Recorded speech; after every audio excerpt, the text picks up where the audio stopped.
So Adam, as a wrestling fan, what moment from wrestling would you like to see preserved forever? I think it has to be the moment that Shawn Michaels had a tag team match with God. That's pretty sick.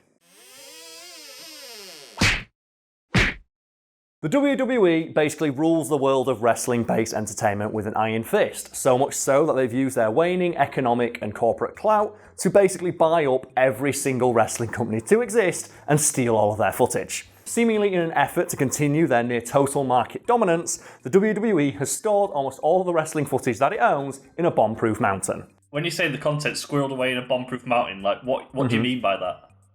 I mean it quite literally. I mean that the WWE maintains a facility in the Iron Mountains in the Catskills in which they store thousands upon thousands of wrestling tapes, and said facility is hardened to everything short of a point-blank nuclear strike, meaning that the vast majority of the WWE's catalogue could survive a nuclear strike. I'm just waiting for this to be worked into a new angle now, like John Cena tries to nuclear bomb WWE. No, you've just got John Cena Mission Impossible-ing his way into this facility to try and get all the footage of his losses erased or something like that. But to continue, in addition to being hardened to attack from the outside, the insides of the facility are equipped with state-of-the-art fire suppression systems that will, at a moment's notice, fill the interior of a room in which fire is detected with a special kind of foam that suffocates it without damaging this precious footage within.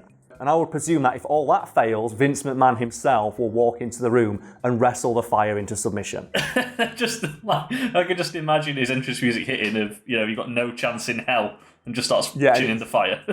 I'm just imagining that he sees it on his desk. Like, oh God, no, there's a fire in Iron Mountain, and just his music plays, and he rips off his fucking shirt, revealing that super buff Vince McMahon underneath, and he just gorilla walks his way down to the fucking mountain and just sees the fire. And he puts it, just wrestles it. Because I reckon he could.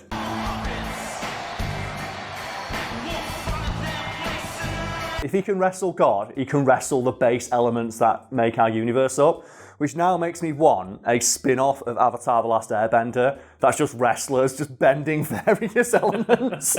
Because you know that Vince McMahon will make a sick, awesome enemy in that series. Because he's basically King Bumi. I'm just imagining the Big Show just jumping into the ocean to fight water, just taking it one-on-one. He probably could. I reckon Brock Lesnar could make the ground tap out if he wanted to. But now I'm really just excited about the idea of just an Avatar crossover with wrestling. Because they've already done a crossover with fucking everything else. And they did, the Scooby-Doo crossover? What has activated the cage?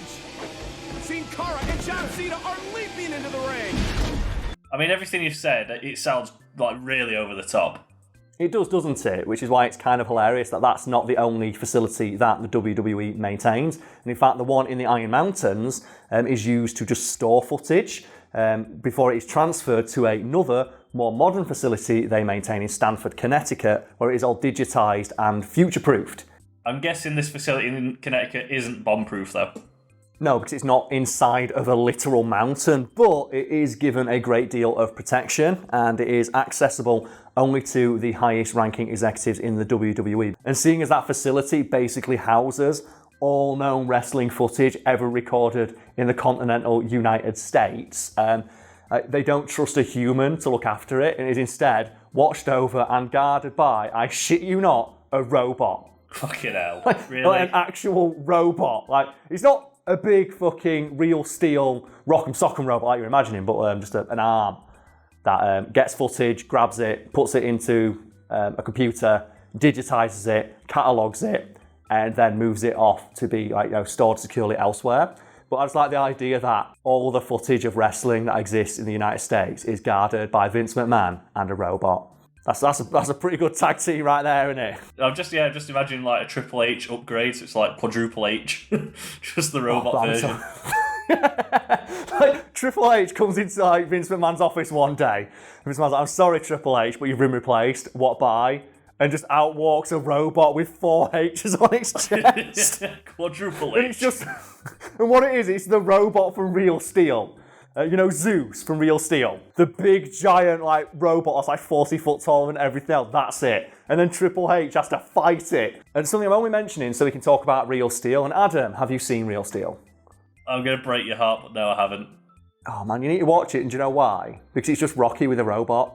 Yeah, so it's robots that box, and the robots are controlled by people. And the reason I love this movie is it contains one of my favourite scenes ever, and it takes place right at the very end, and it's the hero robot, Atom, who is a training bot, so he can't actually fight, but because he's a training bot, he's basically impervious to damage. So it's the Rocky thing of, he's not very skilled, but he sure as shit can take a punch, and he's fighting this giant 19-foot tall robot called Zeus. And right at the very end, it's like, the robot's controlled by Hugh Jackman, because of course it is. And he's watching this giant 10-ton robot wail on Atom and realises using his superior boxing mind, 'cause he used to be a boxer before robot boxing took over, and goes, he's got to tell, which means that we can beat this robot. And this culminates in the aforementioned possible favourite moment in a film ever. And it's where Hugh Jackman activates a shadow boxing protocol, so he's controlling the robot. And what happens is just Hugh Jackman just closes his guard and just like takes this unrelenting assault from Zeus. And the people in the crowd thinking, oh no, what's Atom gonna do? What's Atom gonna do? And Zeus backs off after like delivering this like almighty beatdown. And then Atom, the little robot that could, just goes, bring it on, and asks for more. It's like, oh, go Atom. This robot seems to be running on empty. I don't believe it. Bringing it back then, you mentioned they actually catalogue all the footage. Yes, and this is where the story, at least in my opinion, gets more interesting than the bomb-proof mountain thing, because during the digitization and cataloguing process, the robot takes note of every wrestler involved in a match and every single move they throw, creating a master list that the WWE can access at a moment's notice, which is one of the reasons they can cut sizzle reels so quickly, because all they have to do is type in on their computer, okay, I just want to see every dropkick delivered by wrestlers in this weight division from this era, and they can find that. And I think they make use of that to a lesser degree on the WWE streaming service. Yeah. Do they? Because if I'm remembering correctly, can't you go into that and just search by match type? Yeah. And then cross-reference that with wrestlers and find, say, every table match involving Jeff Hardy? And like the robot does something similar to that, and that's why the WWE can do that, because this robot just has learned to recognise what a dropkick is.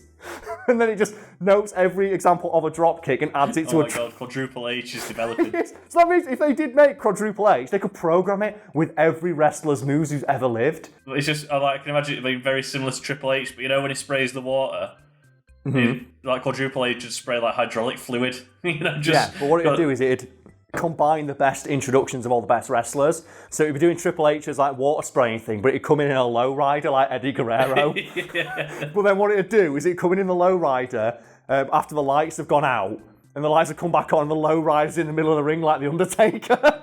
Not only does the WWE have its bomb-proof mountain, they also have a robot that knows every wrestling move. We should probably be thankful that it's just one big arm, because that, if it had any more, it could just put you in a fucking leg lock and kill you. Like, it can put you in the walls of Jericho while simultaneously delivering a people's elbow to your dick hole, man, it's crazy. And then you could combine all of the taunts as well, so you're doing like X-Pac Suck It combined with the Hulk Hogan shirt rip. It's funny you should mention Chris Jericho though, because I was watching AEW yesterday where he wrestles now, and he puts one in the walls of Jericho, where he's like, oh my god, he's put him in the Lion Tamer. I was like, oh no, what? They have to change the name. Yeah.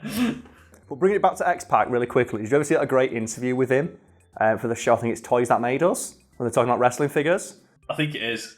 If people don't know what I'm talking about, they briefly bring on X-Pac to talk about the supposed bad influence wrestling had on kids in the 90s. Because if people aren't familiar with wrestling, the wrestler X-Pac, his taunt was the Suck It, where he put his arm, is it in a cross? It's in a cross, yeah. He put his arms in a cross and then hit his crotch and just say, suck it. And they say, the kids across America were doing this on the playground, and they bring in the wrestler X-Pac and ask him about it, and he just bursts out laughing because that's pretty funny. A lot of kids got in trouble for going to school and telling their teachers to suck it.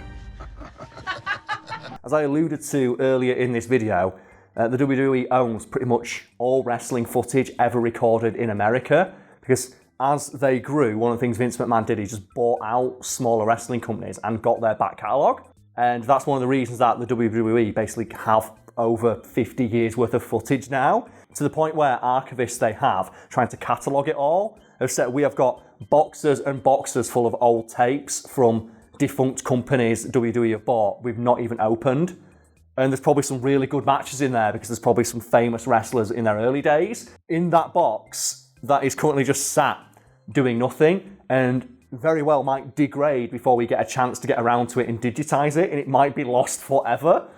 It's just sat there and they don't know what to do with it, and that's crazy. And hopefully as I'm talking now, there'll be a fact bar below talking about all the now defunct wrestling companies that the WWE owns, and it's crazy to think how much power they wield over that specific area of entertainment.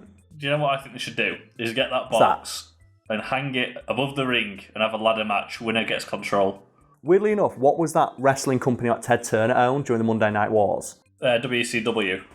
Okay, well the story with that goes after WWE won the Monday Night Wars, which is a fun read on Wikipedia if you want to while away 25 minutes. Vince McMahon just bought their entire back catalogue. Yep. All the footage they own and just shuttered it away. And Chris Jericho, oddly enough, found out later that Vince McMahon bought it for $4 million.